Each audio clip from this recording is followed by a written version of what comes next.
地大辯論，咁大家唔知記唔記得啦？咁啊就幾年前咧就係話，我哋好多唔夠地方住啊，特別係啲公共屋邨啊，輪候都非常之耐啊，咁我哋可以即係揾多啲地方嚟到起屋咧。咁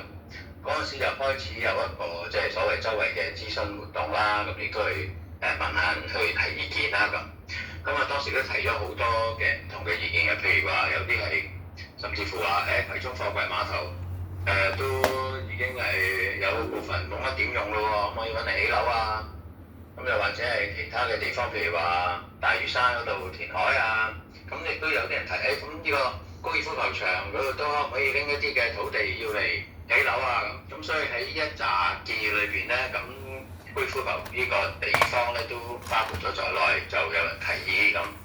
之後咧咁就有啲嘅規劃啊等等出嚟啦。高爾夫球場咁其實係建議係攞一部分出嚟起樓，咁話喺大約1萬個單位咁樣啦，咁大約9個公頃嘅土地啦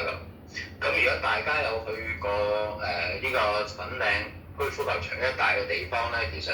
或者我成日帶大家咁樣當係行去嗰度睇啦咁，就係經過吐露港一路去呢個公路嘅，去到上水粉嶺個迴旋處咁樣入去咧，就經過一條頗為窄嘅路嘅，只係足夠咧一條線上一條線落嘅行車。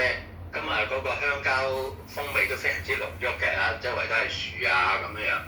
咁跟住咧就會見到好多嘅草地咁樣。當然兩邊就有啲人喺度睇到打波啦，咁亦都有啲嘅停車嘅地方啊咁。